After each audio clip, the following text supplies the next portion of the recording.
Welcome to the Three Martini Lunch. Grab a stool next to Greg Columbus of Radio America and Jim Garrity of National Review. Three Martinis coming up.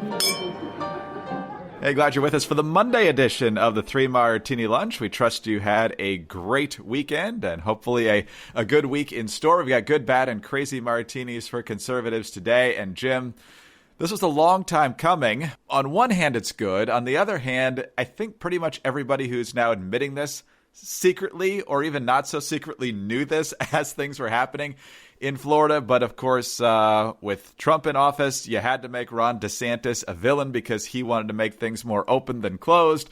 So the blue state governors who wanted to have things more closed than open in defiance of Trump, they were the good guys, of course. So Ron DeSantis is having his legacy adjusted in a more accurate and positive direction. And even the New York Times is getting in on the act, although they can't let it go without making no sense and trying to criticize him. They say more than 32,000 Floridians have died, an unthinkable cost that the state's leaders rarely acknowledge. Miami-Dade County averaged more than 1,000 new coronavirus cases a day over the past 2 weeks. One of the nation's most serious outbreaks in Florida is thought to have had the highest concentration of B117, the more contagious virus variant first identified in the United Kingdom. Yet, Florida's death rate is no worse than the national average and better than that of some other states that imposed more restrictions, despite its large number of retirees, young partiers, and tourists. Caseloads and hospitalizations across most of the state are down. The tens of thousands of people who died were in some ways the result of an unspoken grand bargain. The price paid for keeping as many people as possible employed and educated, and some Floridians would argue sane. And Jim, your colleague Charlie Cook pointed out, where's the grand bargain here if deaths are better than in lockdown states and as good or better than the national average, and the economy wasn't crushed in the process? What was given up here to make this happen? So it's grudging admission of facts here, but at least it's coming. Yeah, and everyone who I've spoken to or who sent me something on this New York Times piece today kind of has the same reaction of almost feel like all of the anecdotes, all of the reporting in the article is about how Florida seems to have managed the pandemic better than all these other states, and that this is a surprising success story, particularly in the eyes of the mainstream media, who really believe that Ron DeSantis was, a maniac who was being dangerous and all of that. It looks like the reporting, and the reporter may have turned this in, and that somewhere in the editing process, it tried to turn into the grim calculations and morbid trade-offs of Florida, even though it's not really there. And the other thing that I would just kind of throw out here is the recognition that if you want to say, wow, they really haven't done, they even have a better number than, New York and New Jersey, which were obviously the pandemic started, California. But let's also keep in mind, in terms of percentage of your population that is 65 or older, it was kind of surprising to me. Florida actually ranks second. Maine actually is first. It's 20.6 versus 20.5. So it's not a particularly big difference. And these numbers are as of 2018. So it's possible maybe, Florida jumped ahead. But, you're talking about more than 4.3 million Floridians who are 65 or older. So knowing that elderly are the most vulnerable to this virus, I'd argue that the challenge before Florida was even tougher than that of California or New York or Illinois or any of these other big states you want to compare it to. Maybe warm weather helped a little bit. I think the evidence is going to point to that temperature wasn't a huge difference, or certainly didn't give you that much more protection there. The New York Times came very close to pointing out and just kind of observing that this was policies that they thought were terrible have turned out to be not so bad. And the state that was doing everything that was right, and I make air quotes as I say that, in the eyes of the left and most progressives, and this idea of this, that all life had to come to a screeching halt because of this pandemic, as long as it took. California has some really terrible numbers. And if you've listened to this podcast, the number of times we've ranted about Andrew Cuomo. So the similar narrative of, blue states know what they're doing and they're wise, and red states are reckless, it hasn't been borne out by the data. And the New York Times came really close to admitting it, and then it kind of backed away. Now, the other thing which I periodically like to tweak the mainstream media about, halfway through last year, I wrote an article saying that if you really wanted to praise Democratic governors, the guy who had done the best job of keeping cases per million and deaths per million the lowest was David Ige out in Hawaii. Now, they instituted a really strict quarantine restriction, which effectively killed Hawaii's tourism industry. Kind of important out there. And I believe at one point their unemployment was like 22%, some sort of ungodly thing. But then you could also look at like Oregon, Kate Brown out there. There was, I think Montana had it really low. The Democratic governors who you haven't heard of are, at least based on this measurement within the data, doing the best job. Not Cuomo, not Newsom, not Whitmer out in Michigan. And it's kind of this frustrating that even if you set out to say, hey, Democrats are doing a great job, the media did it wrong. They celebrated the wrong ones. They didn't credit the ones who did deserve the credit, and they celebrated the ones who did not. If you really want, I don't know how much if they even got into this in the article. Florida opened the bars for about a week, and then they saw that this was turning into huge crowds that were not in keeping with public health advice, and so they shut that down. So it's not that DeSantis is perfect. You can point to mistakes Florida made along the way, but they all corrected them pretty quickly. And it's just kind of interesting. They're determined to stick to this narrative. They aren't even scoring the easy goals, so to speak. Oh, it's fascinating. So the question now becomes, after hundreds of articles about how horrible Ron DeSantis is, largely because he's an ally of Trump, now they're giving him credit. So why now? Is it because the guy they were contrasting him with, Cuomo, is in so much trouble and they have to kick him to the curb? So let's give DeSantis some credit. Is it so they can say, oh, we eventually got the story right. Here's one article that corrected it after a full year of a different narrative. Because I assume they're still going after this guy with both fists, since he's appears to be a leading 2024 prospect for the Republicans. So why the grudging admission that he was more right than a lot of the Democrats now? I think this could be some damage control. I also think it's worth keeping in mind that Biden wants to open up the country safely, and then we'll have disagreements about what exactly that constitutes. Right now, he's setting the bar extraordinarily low. Oh, you're allowed to have immediate family members by the 4th of July and all that kind of stuff. I think I think the numbers are going to be significantly better by that. We're doing a nice job of more than 2 million people a day.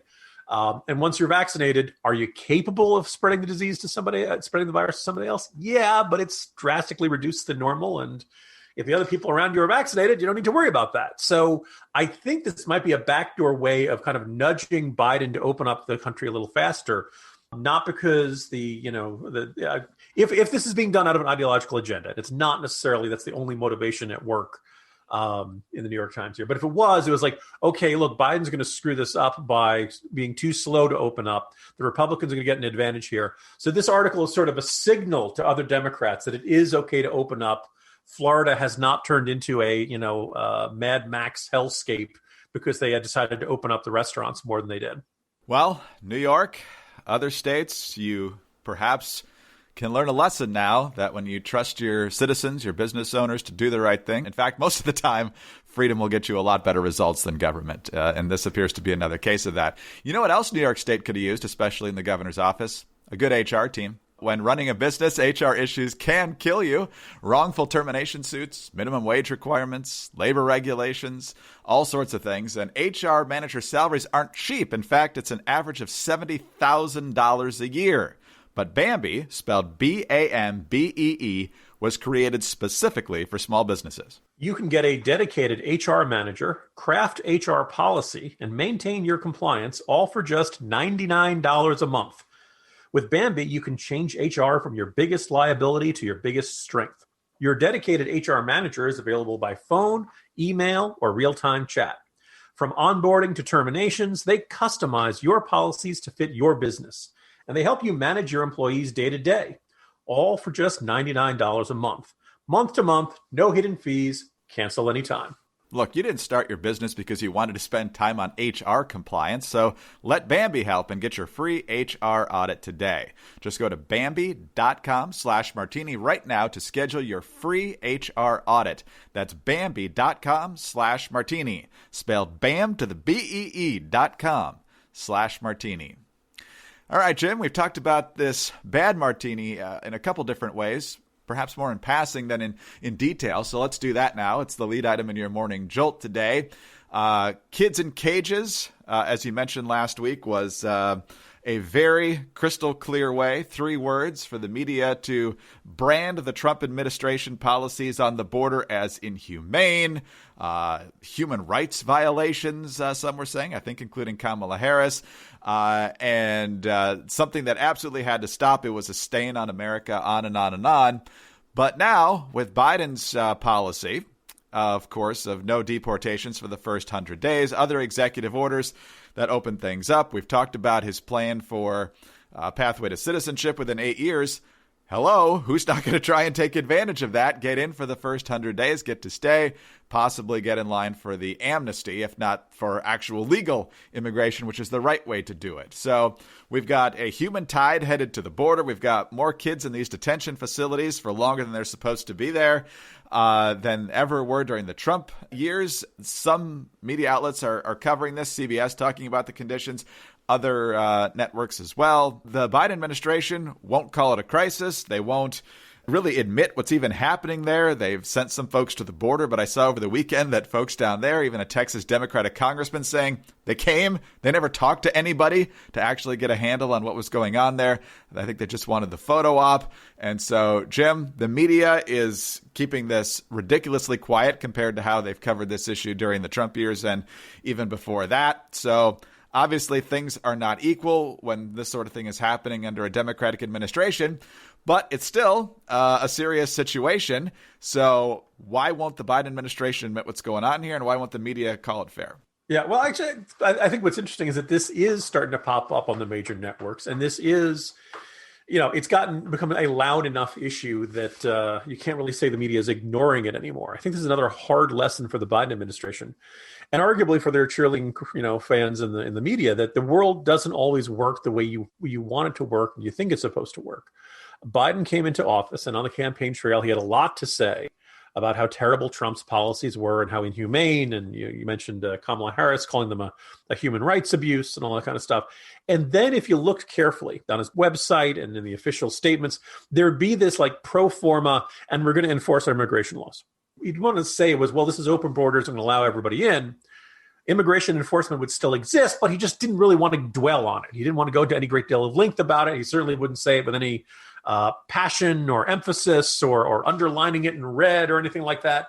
Lo and behold, people all across Central America watching this concluded that once Biden was in office, the borders were open and it was very easy to get amnesty and that everybody could come into the United States if they wanted to. There was even an anecdote, I believe, it was the New York Times, where they talked about, migrants on the border, and some of them said Biden had promised us, amnesty. Now, to his credit, he didn't say that, but he certainly left that impression. Well, now here we are, and you're starting again. It's good to see members of the mainstream media saying that this is, a record situation. We haven't seen this. They had, I believe, 4,276 children in custody, which is up from 3,400 earlier in the week. Like 25% increase in a matter of days. That's a really big deal. And they're saying this is going to be bigger than 2018, 2019. This is going to be bigger than what the Obama administration saw, in the tail end of the Obama years. Look, we now have a humanitarian crisis on the border. Now, Biden used to run around denouncing the Trump-created humanitarian crisis on the border. So now we're getting this hard lesson that, oh, by the way, these humanitarian crises on the border, maybe you can have the best of intentions. Maybe you can be, I'm not like the Trump administration. I'm compassionate. I'm caring. I'm sensitive. I don't want to see these kids suffering. And I certainly don't want to see these kids in cages. I love this, the euphemism used by ABC News, facilities similar to jail. It's not cages, Greg. It's a facility similar to jail. It's got chain link and all that kind of stuff. It's enclosed. It's bad, but it's not quite as bad as kids in cages. And of course, our listenership is well versed on this. They probably remember that the infamous photo that set off a great deal of outrage amongst Democrats was originally taken at the Customs and Border Protection facility back in Nogales, Arizona, back in 2014. Under the Obama administration. And, then that's when the Biden would say, well, it was totally different because we weren't separating kids from their parents. And, these are very minute distinctions in terms of the treatment of the kids. And, the irony is, I don't think the Biden administration wants to treat kids any less, with less than full compassion, or in crowded situations, or in situations where they're at risk of spreading coronavirus and things like that. But there's a whole bunch of people coming. And they just don't have the room. They just don't have the facilities. We're not built to equip a wave of people coming over our border on a regular basis. So how do you do it? Well, you send a very clear signal all across Central America. We're not offering amnesty. It's not easy to get asylum here. The wait in Mexico policy was working. If people, by the way, like if you're under threat from gangs or political oppression or something like that in Guatemala or Honduras or something like that, well, you're not at risk of them in the border, on the other side of the border. Mexico, the Guatemalan gangs are not going to hunt you down in northern Mexico. But lo and behold, people don't want to do that. Almost like they were coming here, not because they genuinely believed that not because they had a genuine, plausible argument for a asylum, but because they wanted to come to the United States. There's nothing wrong with that. Lots of people want to do that, but we want you to do it legally. And these folks didn't want to wait, and that's where we are here. And the Biden administration now faces this very difficult choice. That either you let everybody in and you become the amnesty president that Biden insisted he was not on the campaign trail, or they have to start enforcing immigration law, and they realize it's not as easy as it looked from a campaign trail, and you have to start doing some of the same kind of things that you thought were so mean and so horrible and such a violation of our values and such a stain on our country back when the other guys were doing it. That's exactly right. And Democrats, of course, always look at themselves as the humane people, the people that care. And of course, for people in desperate situations, the possibility of a life in the United States would be a huge upgrade. We obviously want them to do it legally. But what we never hear really from a lot of people, but especially from the Democrats, is what these people go through because they want to pursue that dream. How do you think these kids get here? A lot of them aren't traveling with adults, and if they are, they're probably not their parents. Some cartel members and smugglers essentially rent kids. The kids get used by all sorts of different adults to try and get across the border, presenting themselves as asylum seekers. Kids, girls, women. What do you think the cartels do to them on the way from Honduras and Guatemala all the way up to the border? It's really ugly, it's really brutal, and it's hardly ever talked about. So the humane thing is not what these policies are encouraging people to do. The legal process has a lot of advantages to it, and that's what should be advocated, not what Joe Biden's doing right now. Yeah, again, this is there's this idea of how the world works. There's this idea of how immigration works that does not line up with the reality on the ground. And yet, because the reality makes people uncomfortable, people don't want to, address it in the facts. They want to keep pretending that there's some sort of magical, better solution that exists. All right. Well, let's take a break here and talk about MyPillow. But MyPillow is more than just pillows. They give the same attention that they've given their pillows to their towels and sheets. And right now, 3 Martini Lunch listeners can buy one and get one free on all 6-piece towel sets and the Giza Dream Sheet sets. MyPillow towels use proprietary technology that makes those towels highly absorbent. They are soft to the touch without that lotiony feel. They have a 10-day warranty and a 60-day money-back guarantee. They're washable, they're dryable, and they have 7 colors to choose from. The MyPillow Giza Dreams bed sheets are made with the world's best cotton, making them ultra soft. The sateen weave gives them a luxurious finish and will have you sleeping great. 10-year warranty and 60-day money-back guarantee on these as well. Washable and dryable, and a wide variety of colors and sizes. Visit MyPillow.com to learn more. Right now, 3 Martini Lunch listeners, all 6-piece towel sets and Giza sheets, buy one, get one free. Just use the promo code Martini at checkout or call 800-874-0104. That's MyPillow.com, code Martini, or call 800-874-0104 for buy one, get one free on all 6-piece towel sets and Giza Dream Sheets. All right, Jim, you were talking a little bit earlier in the immigration segment about the euphemisms that the media will use for what used to be kids in cages. Now it's jail-like facilities or whatever euphemism they want to use. But words used to have meaning. Some of them still do. But now we're just getting more words that seem to be a lot of garbage. Every year, the dictionary... different dictionaries, Webster's, Merriam-Webster, Oxford, they add new words. Sometimes they're actual words. Sometimes it's slang that have become so common that they actually put them in the dictionary. And now dictionary.com's got a whole bunch of new words. They say 600 words they're adding to dictionary.com. One of which, Jim, is supposably. Yes, supposably, which is an adverb to mean as may be assumed, imagined, or supposed. Because the real word is supposedly. So, I mean, if they said it's a slang or a common mispronunciation of supposedly, but it's just become so common you can be like, it's not really a word, but I understand why you're doing it. But no, they've just basically decided that it means the exact same thing as the right word. And because so many people don't actually know the right word, we're just going to pretend that it is the right word. And so now this is legitimate as well. I don't know if this is the dumbing down of America, but it's certainly the dumbing down of the dictionary. You know, Greg, I have to ask them a question. And I emphasize ask, not ask them a question. Ask, A-S-K. You know, there's a theory that to name something is to have a certain power over it. That if you can label something and you can get that label to stick, you can define how it is perceived, and that you can effectively greatly influence how people think about it, how people. If you ever seen the 1994 movie Speechless, featuring Michael Keaton, Gina Douglas, and ironically Christopher Reeve. So this really was Batman versus Superman long before that movie occurred. But anyway, they have this. It's ironically about the border. It's ironically about trying to keep people from coming across the border. I think the movie is set in New Mexico, and they want to dig a hole. They want to dig this long trench that will prevent people from crossing it. And the Republican candidate, being advised by Michael Keaton, comes up with the phrase, the friendship ditch. Because good fences make good neighbors, and this is part of our friendship with Mexico, is to dig the friendship ditch.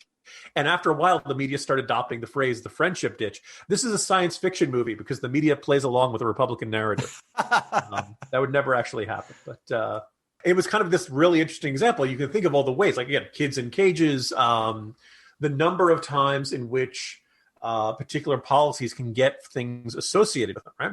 So, dictionary.com. Well, it must be the dictionary. Well, hold on a second. They're not the Oxford English Dictionary. They're not American Heritage. They're not Merriam-Webster. In fact, I'm going to become Lloyd Benson for a second. Dictionary.com. I know Merriam-Webster. Merriam-Webster is a friend of mine. And you're never going to be Merriam-Webster. Dictionary.com, they say they use one of the other big name brand dictionaries, but they're just, as far as I can tell, they're just some guys who decided to set up, who saw the URL. Nobody had claimed it back in the late 90s, and this, effectively kind of the land rush that was grabbing the good URLs. And they set themselves up and they started doing that. They knew that people would go to, you type in dictionary into Google, or back then, Greg, it might have been Alta Vista. Your search Netscape. browser there. Yeah. Netscape, right? Yeah. You go into it and you just people get used to defining it. And they were among the ones who quickly went in and changed. What was the term in the confirmation hearings? They changed. There was a particular term where they said it was offensive, and they added it the day the nominee had used it. But anyway, dictionary.com appears to be the most politically attuned staff of any dictionary. I don't want the dictionary to change very often. I don't like the idea that the definition of a word can change on a dime, right? Dictionary.com, as far as I'm concerned, is an off-brand pretender to the throne that just happened to get the best dictionary URL before any of the other big name brands could. Folks, we're talking about the Shasta Cola of word definitions. For those of you who are, or Stop and Shop or any of these other ones. If it's stuff your mom and dad would get, you're like, Mom, I wanted Coke. Or, if you're in a malformed household, maybe you wanted Pepsi. But, this idea of, you get these like generic store brand. Dictionary.com is the generic store brand. They have no authority. Nobody's like appointed them the word police. And so when they decide that supposably is a word, supposedly they are actually a dictionary. I don't think they are. And I think that when you look under the definition of dictionary, you should not see dictionary.com. Is it that hard to learn the right word? I mean, really. Good news, bad news on the hearing you mentioned, Jim. It was Amy Coney Barrett last fall. The term was sexual preference. And as soon as she used it, and a bunch of Democrats and media folks lit their hair on fire, it was Merriam-Webster, actually, that added the word offensive to the dictionary. Stand corrected then. Wow, it was Merriam-Webster. Oh, that's depressing. So, Merriam-Webster, 39 lashes for you. But, wow. Anyway, Jim, irregardless, we're going to go forward. They never should have went in that direction. That's my personal pet peeve that everybody seems to use is should have went. Should have gone. Always gets my blood pressure up, but maybe I'm just a nerd. Jim, happy Monday. Happy Monday, Greg. See you tomorrow. Jim Garrity, National Review. I'm Greg Corombos, Radio America. Thanks for being with us today. Please do subscribe to the Three Martini Lunch podcast and tell your friends about us. We love to get your 5-star ratings and your kind reviews. They help us out a great deal. Get us on those home devices. All you have to say is play Three Martini Lunch podcast and follow us on Twitter. He's at Jim Garrity. I'm at Dateline_DC. Have a great Monday and please join us Tuesday for the next Three Martini Lunch. Joe Biden's immigration policies are already causing huge problems, from stopping border wall construction, releasing criminals into our communities, exposing our children to them, to the desperate people being exploited by the cartels on their way into the United States. I'm Sarah Carter. On The Sarah Carter Show, we are following this issue very closely, and I'll share my expertise and my terrific sources to explain how this impacts our nation and our families. Subscribe to The Sarah Carter Show at Apple, Spotify, or wherever you get your podcasts.